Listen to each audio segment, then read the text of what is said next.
दोस्तों नमस्कार। सत साहिब, मेरा नाम जितेंद्र है। मैं आपके सामने एक ज्ञान की बात बताना चाहता हूँ, बोलना चाहता हूँ, जिसे आप अपने जीवन में धारण करेंगे तो आपका जीवन सुखमय हो जाएगा।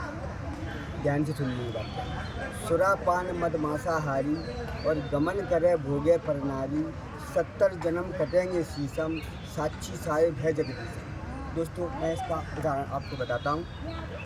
सुरा माने दारू और मांस माने पशुओं का मांस। सुरापान मद मांसाहारी, जो लोग दारू पीते हैं, जो लोग मांस खाते हैं, जीव हत्या करते हैं, या आज अपन किसी जीव को खाएंगे और कल वो जीव अपन को खाएगा और मरने के बाद इसका अपन को लेखा जोखा देना पड़ेगा इस धर्मराज के यहाँ पर। सुरापान मद मांसाहारी और गमन करे भोगे पर नारी।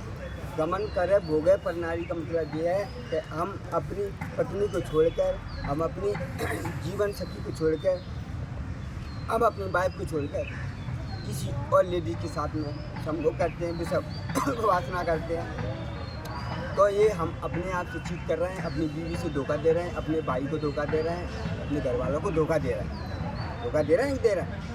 जब अपने परमात्मा ने अपनी शादी की है, अपनी बीवी दी है, तो हमें अपनी बीवी से प्रेम करना चाहिए, उनका किसी पराई से कोई संबंध नहीं रखना चाहिए। इससे भविष्य में आपका जीवन सुखमय नहीं होगा, आपका जीवन खराब हो जाएगा और आप जो आप अपन कर्म कर रहे हैं इसका अपन को लेखा जोखा देना पड़ेगा और कल ना एक दिन एक आपके सामने आएगा। इसलिए हमें अपने जीवन में चीट नहीं करना चाहिए। अगर हम अपने छोटे भाई को धोखा दे रहे हैं, अगर अपने बड़े भाई को धोखा दे रहे हैं, हम धोखा दे रहे हैं, उसकी मिसेज को हम लोग इस्तेमाल कर रहे हैं, उस मिसेज को अपनी उसकी मिसेज को हम लोग अपना बनाना चाहते हैं, अपनी बीवी समझ रहे हैं उसको, तो ये गलत है। ये कल का दिन एक ना दिन सामने आने वाला है। इसके लिए मैं आपसे निवेदन करूँगा कि सुरापान मद मांसाहारी और गमन करे भोगे पर नारी, 70 जन्म कटेंगे शीशम। अगर हम ऐसा गलत काम करते हैं तो हमारा 70 जन्मों तक शीश कटेगा।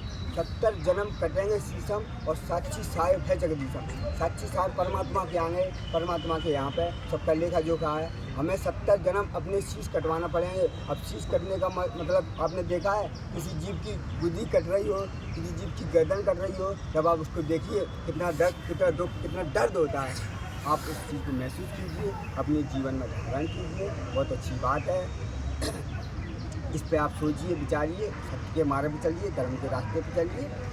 मेरे आपसे यही अनुरोध है कि मेरी बात को सुनिए, समझिए और अपने जीवन में धारण कीजिए। किसी से चीट मत कीजिए। हमें अपनी पत्नी से प्रेम करना चाहिए, अन्यथा पराई स्थिति से।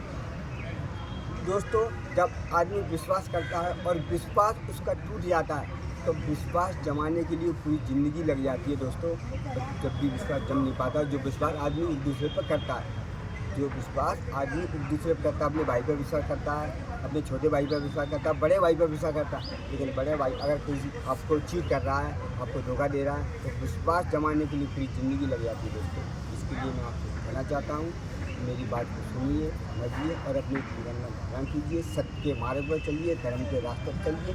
वहाँ पर ईश्वर सब देख रहा है, सबका लेखा जोखा है धर्मराज के यहाँ पर। ईश्वर सबको देख रहा है। जो सत्य के मार्ग पर चलते हैं, धर्म के रास्ते पर चलते हैं, उनके साथ ईश्वर सदा सर्वदा रहता है और उनकी मदद करता है। चाहे कैसी भी परिस्थिति आ जाए, ईश्वर उनके साथ रहता है, उनकी मदद करता है और वो एक ना एक दिन अपनी ज़िंदगी में सबसे होते हैं और कुछ बनकर कुछ करके दिखाते हैं। जो लोग चीट करते रहते हैं वो कभी सक्सेस नहीं हो पाएंगे, क्योंकि वो लोग चीट करते हैं तो भगवान के आगे चीट कर रहे हैं। भगवान सब देख रहा है, ईश्वर सब देख रहा है। तो लोगों को तो पता ही है कि हम लोग क्या कर रहे हैं, उसको पता नहीं। हम